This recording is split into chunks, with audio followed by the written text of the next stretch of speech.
Welcome to the 700 Club. $2 trillion in new spending and $2 trillion in new taxes. The president is set to unveil one of the most expensive spending bills in American history while laying out his vision for the nation's infrastructure. So what's in the president's proposal? And why will it be a hard sell, not just for Republicans, but for Democrats as well? Our White House correspondent Eric Phillips has more. The president is hoping to keep the momentum going from his first big legislative win to achieve some of his other major objectives. But the price tag may be too high even for some in his own party. Since we passed the American Rescue Plan, we're starting to see new signs of hope in our economy. During his first presidential presser last week, Biden continued his victory lap, highlighting how the new $1.9 trillion law is having an immediate impact on the economy. Since it was passed, a majority of economic forecasters have significantly increased their projections on the economic growth that's going to take place this year. They're now projecting it will exceed 6%, a 6% growth in GDP. Now the president is gearing up to unveil his next big initiative that he says will also bolster the country's financial outlook, a multi-trillion-dollar plan for America's infrastructure. The proposal includes $621 billion to modernize transportation infrastructure, $400 billion to help care for the aging and those with disabilities, $300 billion to boost the manufacturing industry, $213 billion on housing, and $100 billion to expand broadband access. He thinks it's responsible. It's the responsible thing to do to propose a way to pay for that over time. So, and he also believes that there's more that can be done to make the corporate tax code fair. You cannot tax and spend your way to prosperity. Economist Stephen Morris served as one of former President Trump's economic advisors. He says all of this spending is a bad idea,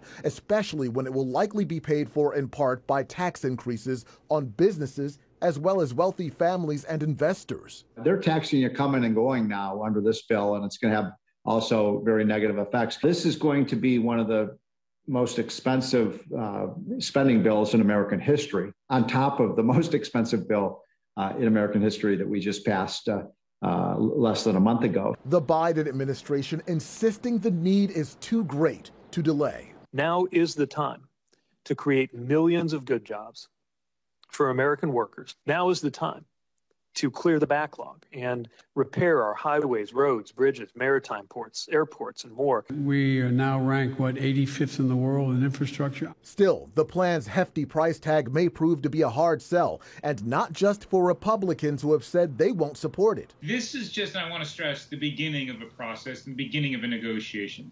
And there are a lot of Democrats, we know Manchin and Sinema in the Senate, but House Democrats as well are saying, actually not so fast. There may not be consensus to raise that much money. As far as taxes go, two big items are raising the corporate rate from 21 to 28% and raising capital gains taxes. And there's more spending on the way. Later this month, the White House will present a plan on what it's calling human infrastructure with programs like health care and child care. Pat. Well, Eric, not only are Republicans opposing this, but Democrats are divided. Well, what do you think the chances are this monstrous bill is going to pass?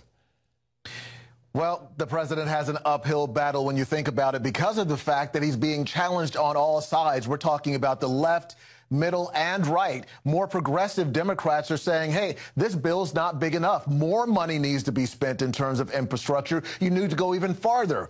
But then when you talk about moderate Democrats, they are willing to consider supporting this bill, but only if the state and local tax deduction is reinstated. And so far, that has not happened.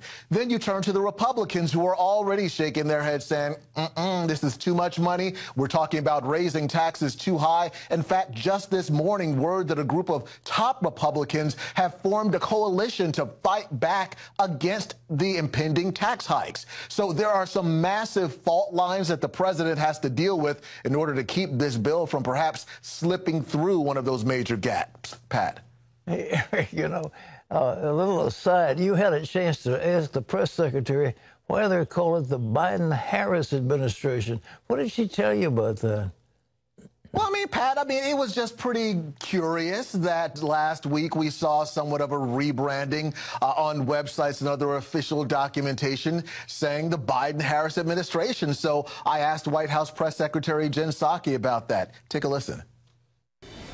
Is there anything to be read into sort of the rebranding of the Biden administration to the Biden-Harris administration? I would take from it that Vice President Harris is an important partner. She's the first in the room, the last in the room on most occasions if she's in town and not traveling around the country.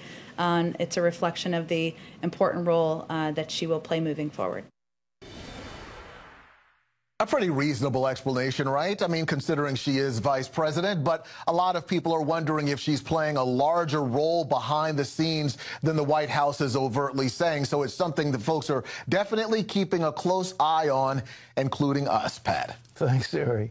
Well, you know, it's amazing. She's got this thing that they ask a neurologist with all this laughter when they talked about, well, how about education? Ha, ha, ha, ha. Well, it's to keep from saying something while her mind is being engaged, but it looks, she's laughing at people not getting educated. She's laughing at people coming across the border. I mean, it's not a very, presidential look. Well, before this huge proposal, the U.S. budget is already $5.8 trillion, and we aren't even paying for that. The deficit in the federal budget is expected to hit $3.4 trillion. That's $3.4 trillion this year. And in February, the CBO projected that the nation's debt will swell to $35 billion. Now, you know, my secretary was looking for some things for the 60th anniversary of our broadcasting, and she came across a political editorial in the Washington Star, March 9th, 1963. And I thought this would be kind of funny because my father was then a member of the Appropriations Committee of the United States Senate. And let's take a look at that. It's kind of cute. That would be your father with the axe. Yeah, he's with the, there it is. There's, well, who's stealing our thunder? It was Senator Robertson trying to cut a $98.8 billion budget to whack it out. And there's Eric Dirksen and Charlie Halleck looking at it as who's stealing our thunder. And he was trying to whack a budget of $98.8 billion. My father would literally go out of his mind if he saw the wasteful spending that's going on right now. Yeah, it's the numbers today just exceed anything you can. Well, I mean, there's no way, Terry, they're ever going to pay it back. I mean, when you're talking about going in the tank, $35 trillion, that is such a staggering amount. There is no way that we'll ever pay it off. I don't think they even think about that, do you? Well, they don't think about anything except winning the next election. Yeah. And it's taxing. Well, that was the Roosevelt the mantra, tax and spend and tax and spend and tax and spend. Well, the spending is going completely out of control. And, you know, we do need help on our infrastructure. There's no question about it. Our roads have potholes. The bridges are falling down and so forth. So if it was actually money spent for infrastructure, it would be a payback very quickly. But this isn't for infrastructure. It's for free tuition. It's for internet access. It's for all these other pork barrel things that the Democrats want. But if, you know, Obama had an infrastructure bill, and I don't think they spent anything. He talked about shovel-ready projects, but to my knowledge, none of them really got built. He just wasted the money on their constituents. Now, we do need some bridges fixed up. We really do. They're falling down, some of them. And so there's no question. If we spent, say it's $1 trillion, if we spent that much on really, honest to goodness, fixing up our roads and our bridges and all these things, it would be a good thing. Well, in other news, more than 4,000 people packed into a space designed to hold a couple hundred, and most of them are children. The horrific images of this travesty at the border are finally being released. John Jessup has more on that. Thanks, Pat. The Biden administration, for the first time, is allowing news cameras inside one of the overcrowded facilities holding thousands of migrants at the border. This is the center in Donna, Texas. Packed into a space meant to hold only 250 during the pandemic. More than 3,000 are minors. The children stuffed into 8 pods, as many as 600 in each. Texas Senator Ted Cruz visited the Donna facility just days ago. He told Fox's Sean Hannity the conditions are unhealthy and possibly criminal. In terms of a facility like this, if you had a school, if you had a child care, if you had any facility that takes care of kids, that was even a fraction of what the Biden administration has set up, you'd be shut down. The public health authorities would go after you. You would be fined. You might even be prosecuted. Just that morning, a dozen boys had tested positive for COVID, and they keep putting them in these cramped locations. Officials also are raising questions about the cost of taking care of the kids once they're released from the facilities. A vicious attack near New York City's Times Square is sparking outrage. A man stomped, kicked, and yelled anti-Asian hate slurs at a 65-year-old Filipino woman on her way to church. Surveillance footage shows a security guard watching but failing to defend or give her first aid. The woman was hospitalized with serious conditions. 38-year-old Brandon Elliott is charged with felony assault as a hate crime. Authorities say he was already on lifetime parole for fatally stabbing his mother in 2002. Now, this attack is on the same day Attorney General Merrick Garland asked for a review on how the Justice Department can better fight rising hate crimes against Asians. Well, on the coronavirus front, eligibility for vaccines is expanding. Soon, more than a dozen states are set to make the shots available to those over 16 years old. And some good news for young people. Pfizer-BioNTech says its vaccine is 100% effective for adolescents. Meanwhile, the growing number of vaccinations is sparking a debate over so-called vaccine passports. That's the idea that businesses and local governments could require people to show evidence of getting the shot before they could participate in events or enter certain buildings. The Biden administration says it will leave the issue up to the states, but will provide guidance on the issue. Florida Governor Ron DeSantis announced that he'll issue an executive order forbidding vaccine passports. Pat? This is a monstrosity, folks. They get your medical records. You sign up. When you get the shot, they'll know everything about you. And then they make you have a passport if you want to travel anywhere in the country or go. It's not going overseas. It's going from state to state or city to city. And you've got to have this passport. This is a step toward Big Brother surveillance. And we should fight it with everything we've got. It sounds very benign. Oh, yeah, well, you've had a passport. I've had a vaccine, and that means I can go where I want to. It means big tech is going to be watching you. And John, there's more about that, too. That's right, Pat. Speaking of Big Brother, big tech wants to track everything you do and everything on the internet. And it seems they found a way to do it. CBN's Del Hurd has the story. In the film Songbird, it's 2024. COVID is still around.